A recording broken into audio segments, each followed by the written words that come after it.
समय और स्थान की दूरियां अक्सर रिश्तों को कमज़ोर कर देती हैं, चाहे वो प्यार के रिश्ते हों या खून के। उन लोगों के रिश्ते कमज़ोर हो जाते हैं जो दूर दूर बसे हुए हैं और सालों साल एक दूसरे से नहीं मिलते। ऐसा नहीं है कि वो मिलना नहीं चाहते, पर सब अपनी अपनी जिंदगियों में इतने बिजी हो गए हैं कि समय ही नहीं मिलता। एक दूसरे से दूर बीतता हुआ वक्त एक दूसरे के दुख दर्द को समझने की क्षमता को कम कर देता है। आपस में खुलकर व्यक्त होने वाला प्यार केवल मन में ही सिकुड़ कर रह जाता है। धीरे धीरे न मिलने की आदत हो जाती है और रिश्ते खत्म हो जाते हैं। रह जाती हैं तो बस केवल बचपन की कुछ यादें जो भूले भटके आती तो हैं, पर फासलों से ही गुजर जाती हैं और हमें उन यादों की केवल हल्की सी आहट ही महसूस हो पाती है।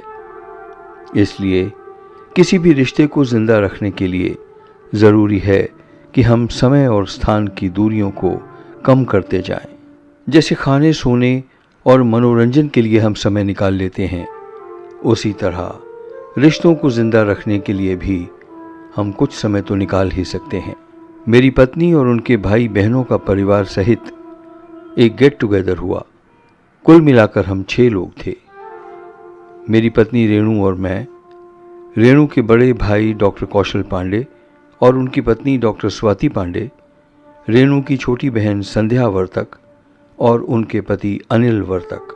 डॉक्टर कौशल पांडे मुंबई के एक जाने माने हृदय रोग विशेषज्ञ हैं और इससे भी ज़्यादा वो अलग अलग कार्डियक प्रोसीजर्स में एक ट्रेंड सेटर के रूप में जाने जाते हैं। डॉक्टर स्वाति पांडे ने कार्डियक एनेस्थीसिया में ट्रेनिंग ली है, पर आजकल वो न्यूरो एनेस्थीसिया में काम करना अधिक पसंद करती हैं।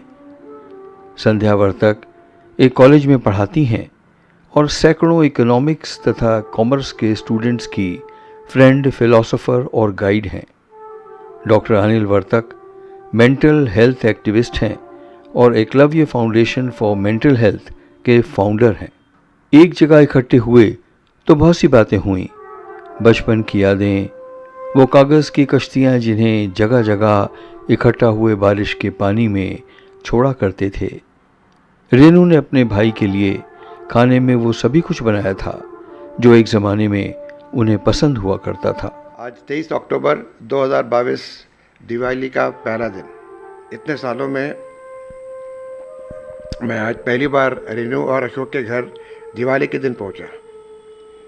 ये शायद रेणु और स्वाति ने प्लान किया था टू द लास्ट डिटेल। तो this lunch was fixed about a week ago.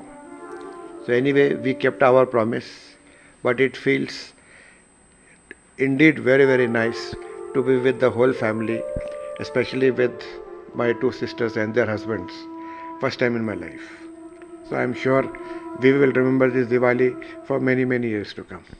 About a week ago, I connected with Renu and she invited us for a lunch or a dinner. And it was one of the best meals that I've had during Diwali, and we are also very comfortable.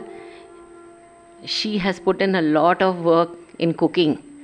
I don't know whether we did justice to everything because there was so much food, and we have decided that we will meet every so often, and I think next time we are going to rotate amongst the 3 of us and hope this tradition continues. हमारी दीदी और जीजा जी ने मुझे, मेरे husband को, मेरे भाई को और मेरी भाभी को खाने पे बुलाया। दिवाली के इस अवसर पे हम सब एक साथ बहुत सालों में मिले नहीं थे, वो आज मिले। आई थिंक 2019 के बाद हम इस दिवाली पर एक साथ हैं। आप सब लोग जो इस वीडियो को देख रहे हैं, आपसे रिक्वेस्ट है, जब आप भी अपने फैमिली के साथ मिले तो इसी तरह फ़ोटो खींचते रहें और वीडियोस बनाते रहें।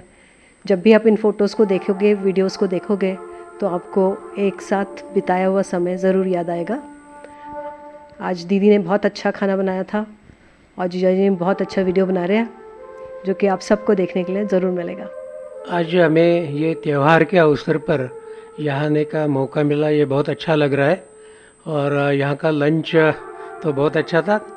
और ये चीज़ है कि जब हम दूसरे के घर पे जाते हैं तो अलग अलग फूड जो है वो टेस्ट करने का भी हमें ये मौका मिल जाता है। तो मुझे लगता है कि जब हम किसी के घर पे जाके मिलते हैं तो इंटीमेट रिलेशन बढ़ने के लिए ज़्यादा अवसर मिलता है। और मुझे लगता है कि ऐसे अवसर और भी होने चाहिए। और जब मुझे ऐसे अवसर पे जाने की संधि मिलती है तो मैं हमेशा वो सिलेक्ट करता हूँ।